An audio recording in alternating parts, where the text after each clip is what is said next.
To represent Daniel de Becker, the head of the Department of Intensive Care and a professor of intensive care in Univeriste Libre of Bruxelles from Belgium, and the past president of the European Society of Intensive Care Medicine, that's going to talk to us really on the same spirit about the reperfusion strategy after cardiac arrest.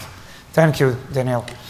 So thank you very much. My pleasure to be here, and thank you again for the invitation. So if we think at reperfusion, of course, the first organ we want to reperfuse is the heart.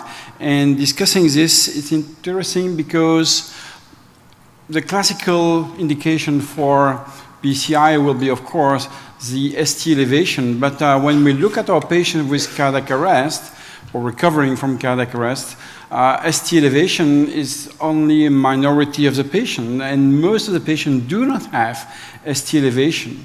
Do these patients have problems in their coronary arteries that may request perhaps the PCI? Then we need to look back at some data from Christian Spaulding in Cochin in Paris, and these were last century data, when they looked indeed at a systematic PCI in patients with supposed cardiac cause of cardiac arrest, and they realized that indeed 1/5 of the patient had totally normal coronary arteries, but there were some clinically significant disease in 2/3 of the patient.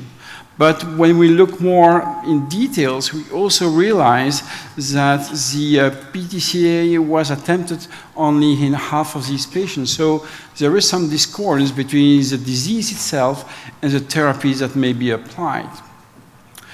Interestingly, the ST elevation was not predictive of the cardiac disease there, and even the chest pain was not very predictive there. So the question was, can reperfusion strategies improve the outcome after the cardiac arrest? And for this, we have to go back again to think at what is causing the death of these patients. And in relatively large registries, we can see that indeed 1/3 of the deaths seems to be related to refractory shock, and these may perhaps mostly benefit from the reperfusion strategies, while 75% were due to neurological injury. So interestingly also, when we try to separate the patient with shock and without shock, we can realize that in the patient who were without shock, most of the death was indeed related to neurological problems. While patients in shock, we have there half of the patients dying from refractory shock. And this is probably the target population for what we will discuss later on. Nevertheless, we need to think at whether the patient who died from neurological injury, whether the shock that was perhaps prolonged there and may have perhaps been improved by some reperfusion strategies, perhaps the brain also may have recovered better, and the patient may have survived even though at the end here, this patient died. So when we discuss the reperfusion, we also need to think at what are the confounding and confounders, and having a shock after the cardiac arrest is really one of the major issues. And again, among these shock aspects, the post-rotation myocardial stunning is really contributing to cardiac shock in many of these patients, and then we need to discuss reperfusion strategies or perfusion strategies, we can say, to try to promote indeed better perfusion to the organs, and including, of course, to the brain in these conditions. So reperfusion strategies after cardiac arrest should include two main different aspects. The first one is, of course, the early PCI, and the second one is the hemodynamic support, including, of course, ECMO mostly in low flow situations. And I say ECMO mostly because often, because of the cost associated with other techniques, ECMO is really the cheapest one to use in patients where we have really doubt about the neurological outcome in future of these patients. So when we discuss, of course, the ST elevation patients, I think there is limited doubt that these patients may benefit from early PCI, and at least observational data like this one nicely shows that delay in patient after cardiac arrest with this kind of delay have indeed, at this time, have an increased mortality in these conditions. And this is even true, of course, when cardiac arrest was present in these patients. For the non-ST elevations, this was a little bit more discussed and debated, because indeed the early coronary angiography in registries was associated with a better outcome after cardiac arrest again. But there were two randomized trials, and the first one was performed here in the Netherlands and was showing that there was no real benefit here in these patients.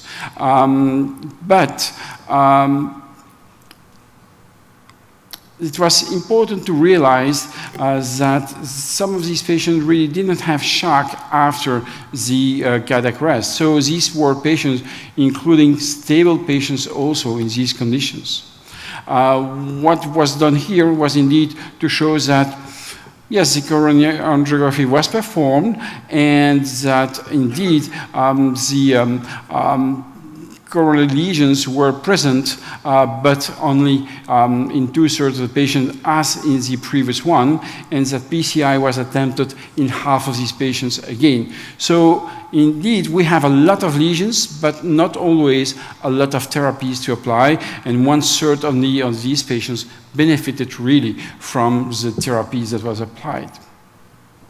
And then, of course, the most recent one, that was indeed, again, showing exactly the same aspect of no real benefits there. But we need to look at the detail of the trial, and especially to consider that patients with severe hemodynamic or electrical instability were excluded, because these patients were receiving immediate angiography. So indeed, when you don't think the immediate angiography is needed, then indeed delaying angiography is not causing trouble to your patient. So it's really very important to remember that aspect of the trial, because you should not prevent using the PCI in patients who are unstable, even with non-ST elevation. And so, indeed, also something very important to realize when you look at a trial is not to look at the abstract, but also to look at some other aspects. And especially 10% of the patient randomized to the immediate angiography did not receive it for several reasons. And also, 10% of the patient randomized for non-immediate PCI received immediate PCI. So this is a little bit troublesome. So that's why they perform the per protocol analysis, but nevertheless, no major difference here. Again, remember that shock patients were excluded from that trial. And again, when looking at the cause of death, it was a little bit disappointing in that trial, because indeed, even though neurological outcome was, of course, one of the leading cause, it was a little bit worrisome to realize that the immediate PCI was not able to prevent the cardiovascular death. So this is perhaps the most disappointing result of that trial, and we need, of course, to keep this in mind. So when we look at the guidelines, it's quite interesting to realize that indeed for ST elevation, it is considered that indeed it should be performed emergently for all cardiac arrest patients with ST elevation. For patients with the non-ST, it is considered to be reasonable if these patients are electrically or hemodynamically unstable. And this should be performed independently of the mental status, because as we just mentioned, very difficult to predict the neurological outcome immediately after cardiac arrest. So the rationale for this was indeed that it sounds reasonable for these patients, and that indeed it is consistent for the guidelines for non-STEMI patients. And the same is true for the ERC and ESICM guidelines. And so we end up by indeed, even though we have these the non-ST trials that were negative, the reasoning is that these patients in shock were not included there in these patients. So also, when we have patients with refractory arrhythmias, and so the presence of in these patients, we indeed need to have also the PCR performed in these patients. And this is indeed based on the fact that we have documented alterations in the coronary arteries in many of these patients. And this is true even in very young patients, as we can see here in this kind of database here. And interestingly, the performance of the PCI here is improving the survival of many of these patients here. So there are some decisions for early PCI after out of cardiac arrest, and the pragmatic approach as presented here was quite interesting in that review paper, because indeed they considered that indeed they have some emergency coronary angiography to perform in ST or in shocked patients with recurrent arrhythmias, and that for the others we can indeed wait in more advanced patients. But we have also to balance this with the risk of futility, and for this they use also some factors like the RSA consensus, the time to have a ROSC, and other factors like this. So we should we should also outweigh the potential futility with a beneficial risk. And that's why they end up with this kind of scheme where indeed having for the non-ST patients the balance here with the risk factors associated with potential more poor outcomes here. But nevertheless, when the timing is uncertain and the outcome is uncertain, they promote the more rapid coronary angiography in these conditions. When to perform PCI patients who are under ECPR, we needed to do it very rapidly. And these are indeed data gathered from these Japanese groups. And these were the first to develop this concept that indeed we should have the PCR performed rapidly. And what they had here is they looked at the patient with intra-arrest PCI or PCR performed later on. And what they observed is that indeed they had a really better outcome in these patients with a more recovery of the heart function at some point in the patient with intra-arrest PCI, which occurred less frequently in the other patients there. Also, the 30-day survival was increased in these patients also. What also they did is to realize that the fact that ST elevation was present or not was not a discriminating factor. So we should not look at the EKG in these patients at least. And that indeed initially, even when the ST elevation was absent, the flow in coronary arteries was really absent. However, they obtained indeed a very good recovery of the coronary angiography flow in these patients later on. And the success of the PCI was indeed associated with a better survival, while patients who were dying were really with poor outcome after the PCI itself also. The timing of the PCI is again crucial. Another Japanese team here showing exactly the same aspect here when very early PCI is really mandatory in these patients. So indeed, the Minneapolis group did a lot of job there and showing again that in recurrent fibrillation, the angiographic findings are really frequent in these patients. And that's why they propose indeed to have this kind of approach and looking at the coronary angiography very rapidly in these patients and showing that indeed when they use the refractory VF protocol, they observed an improvement in outcomes there. And I will not, of course, repeat too much the data they have shown just a couple of minutes. But again, remember that whatever the arm you are in this aspect, the early coronary angiography is performed in both arms. So undoubtedly, it has to be performed in ECPR, but also when ROSC was present, they also jumped to the PCI in many of these patients there. Of course, at the end, preventing cardiac arrest is better than ECPR itself. And remember that when we have patients running in cardiac shock, severe cardiac shock, going to the cath lab is not always the best way because sometimes our patients are dying in the cath lab. And so perhaps in very unstable cardiac shock patients, we should implant ECMO before doing the PCI, because otherwise the patient may arrest in the cath lab. And so we have also to remember that the ECMO also improves the other aspects of the patient, not only the heart, of course. And so at the end, coronary angiography should be performed in patients with ST elevation and should be considered in unstable patients after cardiac arrest. ECMO should be considered in patients with post-arrest shock to try to promote, of course, neurological recovery as well as the other recovery of the patient. Any patient under ECMO for ECPR, coronary angiography should rapidly be considered in order to facilitate heart recovery in this patient. And with this, I thank you for your attention. So actually we had the full trio. First of all, we're speaking about ECPR. Second, we're speaking about reperfusion. And now we're speaking about reperfusion and ECPR together. And early or delayed. And early or delayed.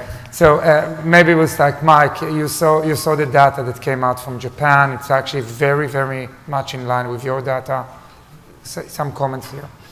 Yeah, I mean, they're a special group with refractory cardiac arrest that require more aggressive measures. The outcomes are, as you pointed out, much better when angiography defines coronary disease and the origin of the refractory arrest. And then even more importantly, when the proximal LAD is involved, their survival rates go up dramatically.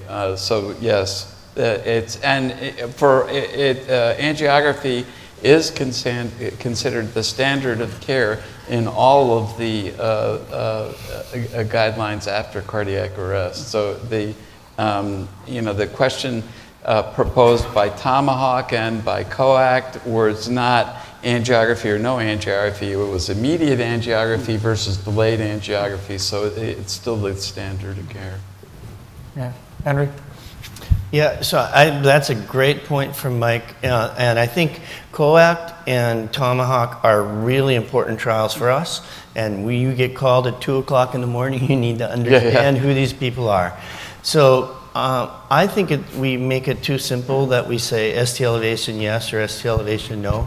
Actually, when you really look at our post-arrest EKGs, there's about a third have ST elevation, about a third are normal, and about a third you can't tell. It's like it's a wide complex, it's AFib, and it's also a dynamic process, so point that out. But if you don't have cardiogenic shock and you have a normal EKG, stay in bed. You can delay it, and that's the point Mike brings up are really important. It wasn't angiography versus no angiography. It's wait till tomorrow or the next day when you know if they neurologically recover or not. And then when you looked at the revascularization in those, both Tomahawk and COACT, the percentage of people that got revascularized is pretty similar in both groups. And substantial. It's almost the same. But it's when you decide to do it, and you don't have to do it at 2 o'clock in the morning if your EKG is normal. Could I ask Daniel or my colleagues here, did ejection fraction get studied and does it matter? If somebody looks, if somebody happens to look with an early echo. Well, that's a good question. I mean, in the immediate post-cardiac arrest state, often you have this stunning of the myocardium, and the ejection fraction you measure at that point does not reflect the ejection fraction you will have the next day or the day after. So it was not taken really into account, and that's a little bit the pitfall of the ejection fraction. I would more rely on the output of the heart, meaning you are in shock with a low cardiac output state, or you are not in shock. Because if you are, even with a low ejection fraction, able to have a reasonable cardiac output, probably your coronary perfusion will be relatively maintained, and this is an organ perfusion. So you're saying in ECPR you'd be using pulsatility, because I was referring to ECPR only. In ECPR only, I'm just wondering, because some people wait a day, 2 days, they recover neurologically. And I've heard colleagues also mention, Eddie, you can't explain. They do angiography sometimes, and they see a potential culprit, but the EF is 10%, they say you can't explain this cardiomyopathy on the basis of this. I Let me wish we had point out that guidelines for that. Both in Prague and in the arrest trial, they had immediate angiography. The refractory cardiac arrest patients, the ECPRs, they went for immediate angiography. Okay. I think it's very dangerous to look at the ejection fraction. Yes. And we all also, in our other heart, the heart failure people here, we also take donor call.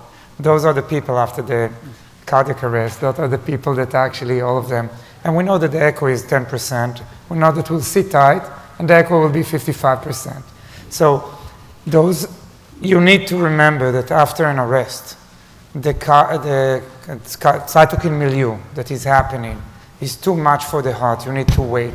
So also the ejection And the metabolism. And the metabolism. The ejection fraction, in my opinion, should not be something, and I like what you said, it's actually what is coming up in it. Dan, we hear all of this, and I know that you all the time study design, and I'm sorry that I'm pitching it back to you about study design. All those discussion, cardiac arrest, cardiogenic shock, would have you designed door to unload differently based on all the discussion that happened here today? I think Challenging question, I know. Look, door to unload is not about shock. Right. So I think, we're now designing the Recover 4 study, Yeah. which is a shock study. And man, it's challenging. We learned a lot from what's happening in Europe, but the issue of informed consent, which we have different rules here in the United States than in Europe, is really going to make this extremely tough. We're going to try to go through the process, at least the group that we're working with, to do this. It's ethic. It's kind of But a then waiver. Holger showed It's a waiver. his consent procedures by country from Yeah, all of the he did. European countries. But it's and still it's much a easier. challenge. We find reasons to get ourselves off the hook. We don't want to do acute right heart caths. We don't want. Well, let me just say, no, we can do. I mean, just the process of getting FDA through the ethic process Yeah. and getting the IRBs will take 12 to 18 months just for that. So we're designing the study now, and we submit to the FDA and to IRBs. Then we have to go through this process of community notification and all that stuff that Dimitri did. But he did it in one city, okay? No, you're right. So you did it. It's a challenge. But to do a study that we're going to need to have 600 patients or 400 patients, we need 100 you make sites. the point that it's in Europe, it's country-wide as opposed to city-wide. That is an important difference. Yeah, and in the appendix of the shock trial New England Journal paper, the balloon pump, Holger goes through all of it country by country. Right. There are different requirements in each country, but by far, it's much easier than we have here. Dan, to redirect the question a little bit in terms of using Recover 4, so you've been involved in others, do you think it's going to answer the question that you have a beneficial strategy with unloading at the time of shock plus MI? I think that we are going to learn a huge amount from danger shock. And the odds of Recover 4 starting before danger shock is finished, I think is maybe 50-50. So I think we'll know a lot from danger shock before Recover 4 starts. I think. Yeah. Not 100% sure. And everybody danger is a really important study, but everyone remember they exclude cardiac arrest. Yes. So the beauty of it is it's a more homogeneous patient population, but the reason why it's going slow is because that's half the patients. So, and again, this is, I think, about the sky shock thing. The most important of the stages is this issue about the interaction of cardiogenic shock and cardiac arrest. So I think danger is a super important trial, and like COACT and Tomahawk, it's more selected, so we'll get a better answer. I agree. That's why it's taking so long, because it will be as homogeneous, I think, as you can get in shock. And I like it that they took the cardiac arrest out. Yeah. And the reason I think it was so important, because if you think about IMPRESS study, IMPRESS came out to be negative. Right. IMPRESS didn't have a chance because of the neurological aspect. And they stopped early. and as Tim was saying, we don't, get cardiologists to do a Glasgow coma scale is not so easy. That we discussed that for Recover 4, and it was rejected. But the IMPRESS patients were not so different than most series of out-of-hospital cardiac arrest. Mortality was 50%. That's what most trials come in at. So it wasn't like they were a uniquely super bad patient. And they're the patients we need to help. So I frankly was very disappointed that Impella didn't add benefit to the care of those patients, because those are our sickest ones. Yeah, but it's always a matter of sample size and how you. But most of them died from anoxic brain damage, as opposed to circulatory, collapse. Yeah. So we are coming close on the time, and maybe we'll go, Dr. Pacharo, from you. More time. A little bit comment from each one of the panel about all the session. It was a great session. I think I will have to say we have talking a lot about cardiac arrest, how to recover the heart, but again, we'll come back to the neurological part. So what we should do to improve the neurological outcomes on these patients. And I think Minneapolis has a great outcomes in probably Japan, because they have been working on the pre-hospital part more than anybody else. So we can discuss if we do PCI or not PCI and ECPR, but what we are really holding here is that most of these patients are dying from neurological complications, and that has to be with the pre-hospital arrest and the management of those patients. And I think that's what we need to talk first, and then when we improve that outcomes, then we can go and see what we're going to do for these patients, because then we're going to face the second question, which will be, are we trying to save myocardium or saving the patient from cardiovascular complications? I'm trying to save myocardium, so do a PCI. I try to save the patient from other outcomes, so do I do ECMO, which is going to probably increase the myocardium work, and it's going to probably increase the inflammation of the heart and the inflammatory response. Those should be the questions. We are going 3 steps higher, 3 steps above, but we haven't resolved the basic questions. And I think that's important also to resolve. Very good. This is a great session, and from all the way from Dr. Baran and Dr. Boskert, I think just improving every step of the thing, whether we can define sky stages better, and also trying to figure out which population to help, and improving systems of care, like you said. I think all of this will go in helping our patients much better. Mike? Yes, I mean, there's a lot of heavy lifting to be done across the entire spectrum, because a lot of the water, so to speak, under the dam happens in the community before the patient shows up in the ER. But that work is doable with the right efforting and structure. Improving is, I think we should hold out that expectation that we do get better, and that we do offer better CPR, and that we do get Lucas machines out into the ERs, and that we increase our education. These patients are worthy of our, in my opinion, of an improved effort. David? I have nothing added. I was going to also say. From lunch, yeah. David, are you hungry? Is that one? Are you out. hungry? Are you hungry, actually? Is that one? Yeah, I am. A little bit? Okay. So I have to say, and I know that... Dr. Burkle. Oh, no, I think I've said enough.